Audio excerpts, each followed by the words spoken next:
As a solutions architect, you should know SLA by any means. So let us define what SLA is.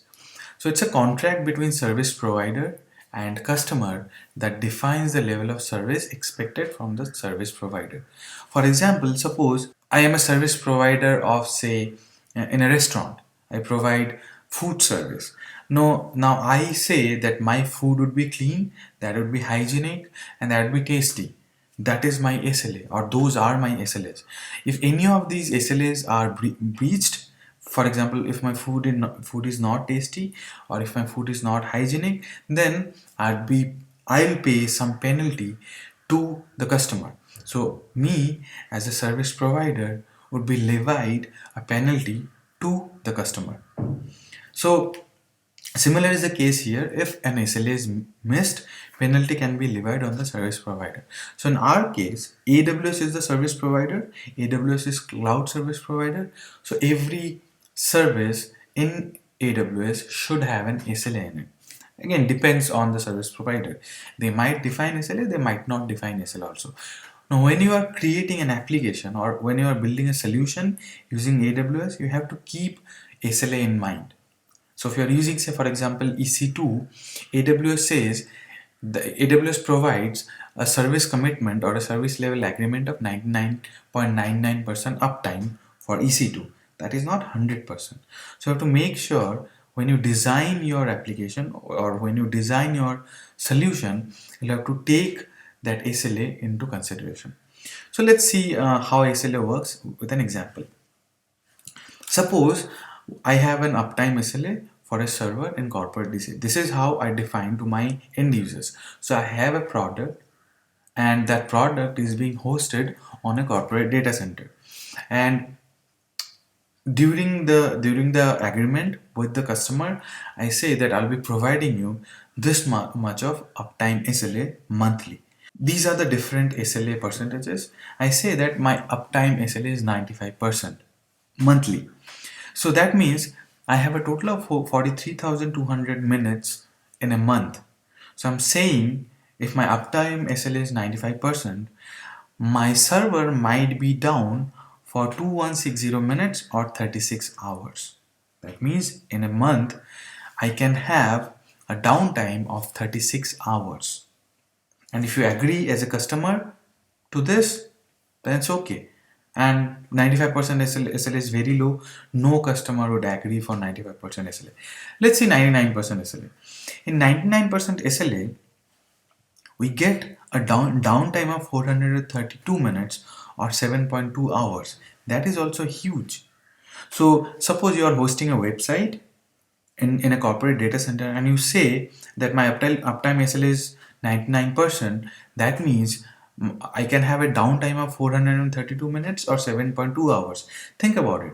If your web server is down or if your website is down for 7.2 hours and your website is being used throughout the globe, and if you give a 7.2 hours of downtime per month, of course you'll lose business. What about 99.99%? So if you say our SLA is 99.9%, that is my uptime SLA, I'm saying that my downtime would be 43.2 minutes. That's less than an hour. That is also not good. 99.99%. So if I say my uptime SLA is 99.99%, I'm saying that I'll have a downtime of 4.32 minutes that might be agreeable. So in a month which has 43,200 minutes, I'm saying that I can have 4.32 minutes of downtime. Remember something, that is can have. It's not that I'll have the downtime for sure, but yes, if I have downtime, I would not be having more than 4.32 minutes. So before going further, how did I came into this downtime figure? So if your uptime SLA is 99.99%, that means your downtime is 100 minus 99.99 or 1 minus 0.9999, that is 0.00001. So if you multiply that with the total minutes, you get 4.32 of downtime. So that's how downtime is calculated. It's pretty simple. It's 100 minus uptime SLA divided by 100, and then you multiply that with the total time available. So in our case, the SLA is monthly, so the total time is 43,200 minutes. That's the number of minutes in a month, considering that month has 30 days. So in 30 days, I might get a downtime of 4.32 minutes if my uptime SLA is 99.99%. Now let's see a few more examples. Suppose I have a requirement, I have to create a service or a product, and my customer is saying that my downtime cannot be less than 1 minute per month. So the maximum downtime that customer can afford is 1 minute. So that means 1 minute. So 1 minute downtime, that comes out to be 1 by 43,200, that is equal to 0.0000231 or 99.9977 uptime percent. So how did I come to this figure? You subtract this figure from 1 and multiply that by 100, right? So because we have divided the downtime by total number of time, so this is the amount of downtime we can afford, that is 0.00231%, or uptime of 99.9977%.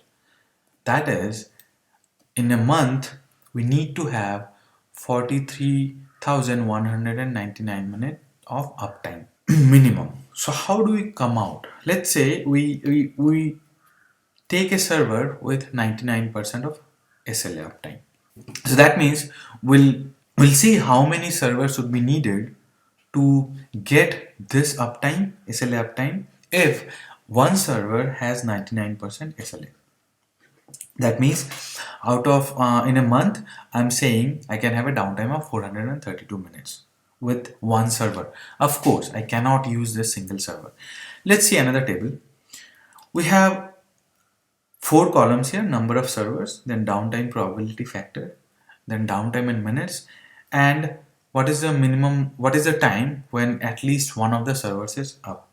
What is this downtime probability factor?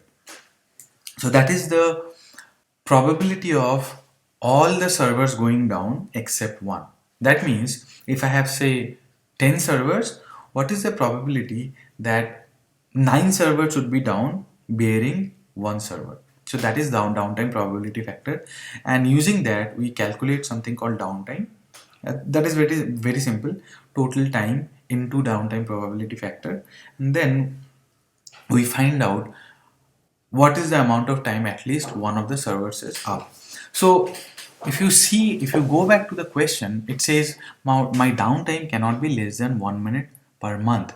That means for 43,199 minutes, I should have at least one server up. So if at least one server is up, that's not down. So that is up, right? So okay, now we are using a server which provides 99% uptime SLA. That means that server can be down for 432 minutes in a month. What if we use only one server? So in that case, our downtime probability factor is 1 minus 0.99 equal to 0.01. Why this figure? Because we are using one server which provides a uptime of 99%. So 1 minus 99 by 100 equal to 1 minus 0.99 is equal to 0.01.